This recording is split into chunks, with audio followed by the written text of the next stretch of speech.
எங்க சக்தியுமே ஃபைனலா அந்த காட்டுவாசி பொண்ணு கழுத்துல தாலி கட்ட போற நேரத்துல, எங்க பொண்ணையுமே அத நிறுத்துனாங்க.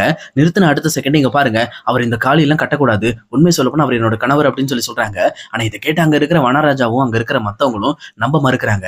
இது கேட்டோனே எங்க பொண்ணுமே நான் எத்தன டைம் உங்ககிட்ட சொல்றது? நான் சொல்றது உண்மை. அவர் என்னோட ஹஸ்பண்ட் தான் அப்படின்னு சொல்றாங்க.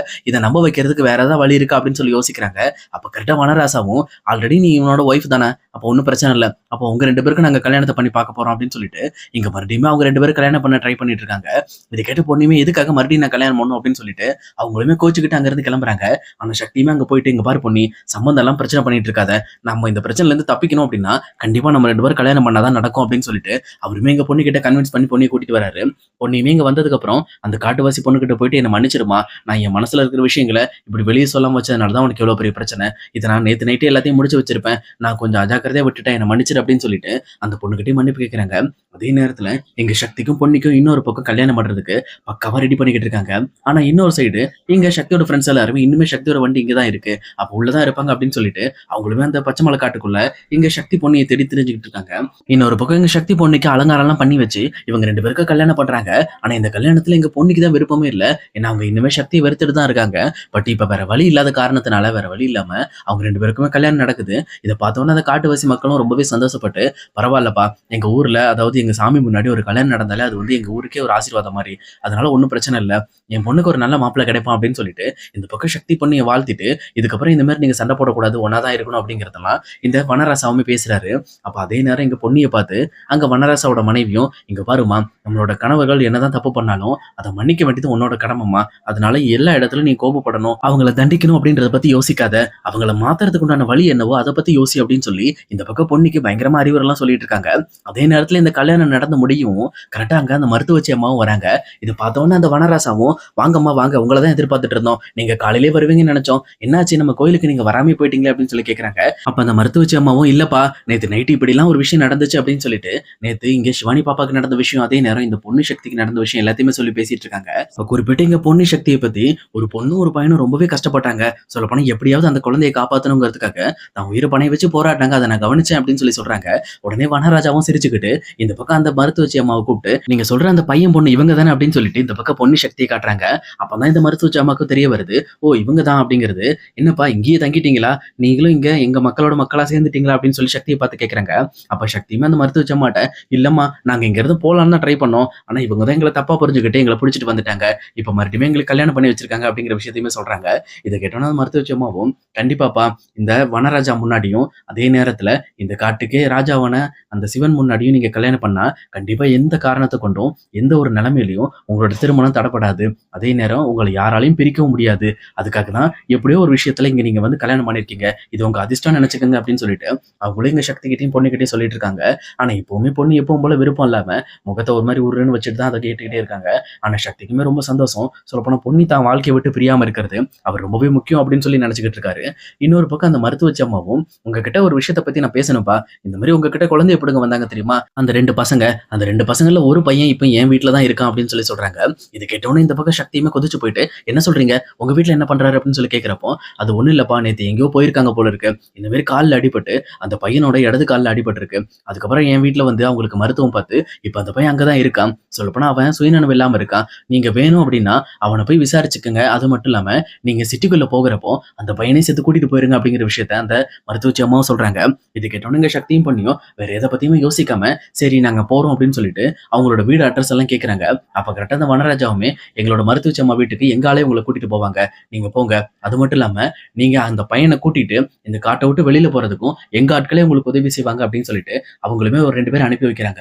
அதுக்கு இதே மாதிரி எங்க சக்தியும் பொண்ணையும் சேர்ந்து டைரக்டா அந்த மருத்துவச்சி வீட்டுக்கு போறாங்க. அங்க போனதுக்கு அப்புறம் தான் தெரிய வருது, அங்க ஏற்கனவே ஒரு குண்டா இருக்கிற அடையாளுமே பயங்கரமா மயக்கத்துல இருக்காருன்னு சக்தியுமே பார்த்துட்டு இருக்காரு.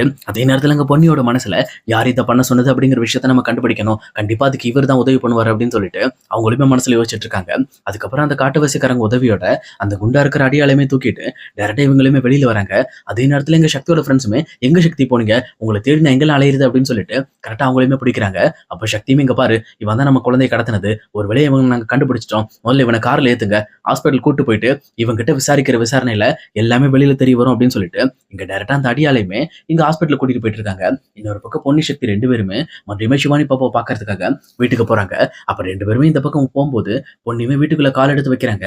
அப்ப மறுபடியுமே பவானி, நீ மறுபடியும் இந்த வீட்டுக்குள்ள வராத அப்படின்னு சொல்றாங்க. அப்ப பொண்ணுமே இந்த பக்கம் பவானியை பார்த்து, இங்க பாருங்கக்கா, நான் உங்களை கஷ்டப்படுத்தணும்னு நினைக்கல. என்னாலதான் உங்க குழந்தை தொலைஞ்சு போச்சுன்னு சொன்னீங்க. உங்க குழந்தைய கண்டுபிடிச்சு கொடுத்து தான் இந்த வீட்டுக்குள்ள வருவேன்னு நான் சொல்லியிருந்தேன். நான் சொன்ன மாதிரி உங்க குழந்தைய கண்டுபிடிச்சு கொடுத்துட்டேன். இதுக்கு மேல இந்த வீட்டுக்குள்ள வர்ற என்னோட உரிமை யாராலையும் தடுக்க முடியாது. கவலைப்படாதீங்க. இன்னும் கொஞ்ச நாள் தானே. இன்னும் 2 மாசத்துக்குள்ள நான் கண்டுபிடிக்கலன்னா நான் தான் இந்த வீட்டை விட்டு வெளியில போயிருவேன்ல. அப்புறம் ஏன் வருத்தப்படுறீங்க அப்படின்னு சொல்லிட்டு இங்க பவானிக்கு சரியான பதிலடி கொடுத்துட்டு பொண்ணுமே டைரக்டா மேல போறாங்க. அதே நேரத்துல இன்னொரு பக்கம் எங்க சக்தியுமே அந்த அடியாளை பத்தி விசாரிக்கணும் அப்படிங்கிறதுக்காக டைரக்டா மறுபடியுமே பொண்ணியை போய் கூட்டிட்டு இங்க அங்கிருந்து நேரா ஹாஸ்பிட்டலுக்கு போறாங்க. அங்க போய் அங்க கான்சியஸா இருக்கிற அந்த அடியாளை பார்த்து, என்னாச்சுடா, இந்த மாதிரி எங்க கிட்ட வந்து எப்படி மாட்டிக்கிட்டேன்னு தெரியலையா அப்படின்னு கேக்குறாங்க. அப்ப அவருமே பயந்துட்டு, ஆனா அங்க பாருண்ணா, எனக்கு இதுக்கு இந்த சம்பந்தமும் இல்லைண்ணா, நான் எந்த ஒரு தப்பு பண்ணலண்ணா அப்படின்னு சொல்லிட்டு அவருமே பேசிக்கிட்டு இருக்காரு. ஆனா இது கேட்டோன்னா சக்தியுமே, இங்க பாரு, நீங்க தான் குழந்தைய திருட வந்தீங்க, நீங்க தான் இதுக்கெல்லாம் காரணம். அது மட்டும் இல்லாம ஜெயிலுக்கு போய் கழித்துங்க போது நீதான் அப்படின்னு மிரட்டுறாங்க. இதை கேட்டோன்னா அந்த கடத்தல்காரமே ரொம்பவே பயந்து போயிட்டு, இங்க பாருங்க, என் மேல எந்த தப்பும் கிடையாது, நானே கூலிக்கு மாரடிக்கிறவன், எனக்கு மேல 3 பேர் இருக்காங்க, அவங்களுக்கு பணத்தை கொடுத்து இந்த மாதிரி எனக்கும் ஒரு பங்கு கொடுத்து இந்த குழந்தைய இப்படி கடத்த சொன்னாங்க, அதை மட்டும் தான் நாங்க பண்ணோம். ஆனா நாங்க இதுல வந்து முக்கியமா இன்வால்வ் ஆகல, எங்களுக்கு மேல ஒருத்தர் இருக்காங்க அப்படின்னு சொல்றாங்க. உடனே இதை கேட்ட சக்தியுமே, யார் அது, உனக்கு மேல இருக்கிறவங்க பேர் என்ன அப்படின்னு கேட்கிறப்போ, அவன் பேரு தாசு, அவன் வந்து எங்க பாஸ் கிட்ட கால் மட்டும் தான் பேசுவான், எங்களுக்கும் அவனும் நானும் பார்த்ததே கிடையாது, ஆனா தாஸ்ன்ற பேர்ல தான் அவன் கால் பண்ணி எங்க பாஸ் கிட்ட இந்த மாதிரி டீட்டெயில் எல்லாம் பேசிட்டு இருப்பான். அந்த பொண்ணை நாங்க அன்னைக்கு அந்த ஃபேக்டரி கொண்டு போனது கூட அவன் சொல்லி தான் கொண்டு போனோம். அதே நேரத்துல மறுபடியும் அந்த ஃபேக்டரியில இருந்து காரை மாத்த சொன்னது அவன் தான். ஆனா அதுலதான் கொஞ்சம் தப்பு நடந்துருச்சு, நாங்க தான் தப்பான முறையில அந்த வண்டியை மாத்தி ஏத்திட்டோம், அதனாலதான் இவ்வளவு பெரிய பிரச்சனை வந்து உங்களுக்கு உங்க குழந்தை கிடைச்சிருச்சு. ஆனா இப்ப எங்க டீம் ஃபுல்லா பயங்கரமா மாட்டிக்கிட்டு நானும் உங்ககிட்ட மாட்டிக்கிட்டு ரொம்பவே கஷ்டப்படுறேன் அப்படின்னு சொல்றாங்க.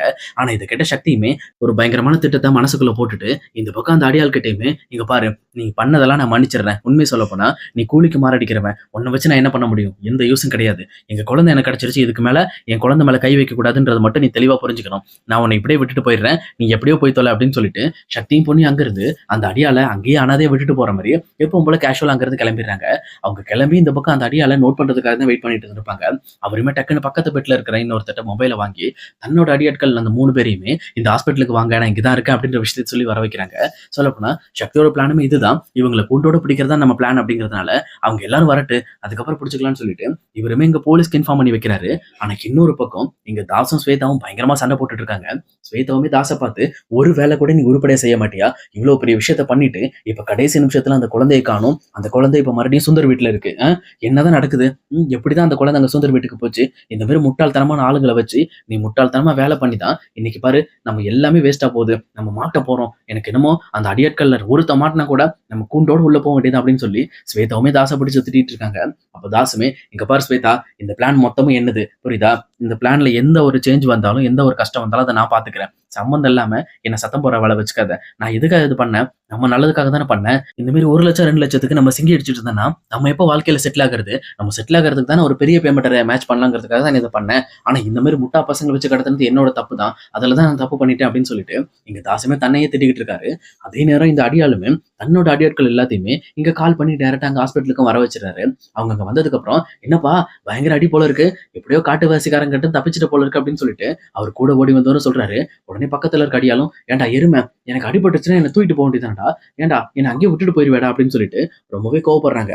ஆனா இதை கேட்டவொன்னா, என்னடா ஒன்னும் பிரச்சனை இல்ல, அதான் நீ ஹாஸ்பிட்டல் வந்துட்டல, அப்புறம் ஏன் கோவப்படுற அப்படின்னு கேட்கிறப்போ, ஹாஸ்பிட்டல் வந்துட்டானா, டேய் என்ன ஹாஸ்பிட்டல் கொண்டு வந்ததே அந்த குழந்தைய கடத்தணும்ல, அந்த குழந்தை வீட்டுக்காரங்க தான், அவன் தான் ஹாஸ்பிட்டல கொண்டு சேர்த்துட்டு எக்கோட கெட்டு போன்னு சொல்லி என்ன விட்டுட்டு போயிட்டான் அப்படின்னு சொல்றாங்க. இதை கேட்டோன்னா அந்த அடியாட்களோட பாசகம் தூக்கி வாரி போடுது. ஐயோ, அப்ப இது எல்லாம் அவனோட பிளான் தானா, அப்ப கண்டிப்பா அவன் இங்கதான் இருப்பான் அப்படின்னு சொல்லிட்டு சுத்தி முத்தி பாக்குறாங்க. அவங்க பார்க்கும்போது இவங்க எல்லாருமே இவரை பார்த்துட்டு இருக்காங்க. உண்மை சொல்லப்போனா அவங்கள சுத்தி போலீஸ் எல்லாருமே மப்டியில இருக்காங்க. இதை பார்த்து அடியாட்களுக்கு அள்ளு விட்டுருச்சு, போச்சுடா செத்தண்டா அப்படின்னு நினைக்கிறாங்க.